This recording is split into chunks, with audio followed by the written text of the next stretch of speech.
I was thinking they were going to maybe pull the goaltender. Malkin to the net and batted wide. Great hold from Crosby, and Evgeny Malkin denied again. And he is open for the one-timer. Here's the deflection score! Bryan Rust!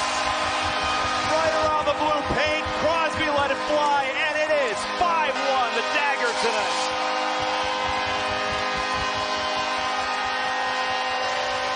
And then it continued on, and Bryan Rust was able to take the high shot of Sidney Crosby. Look at that beautiful skating going across the line. He looked like Cale Makar.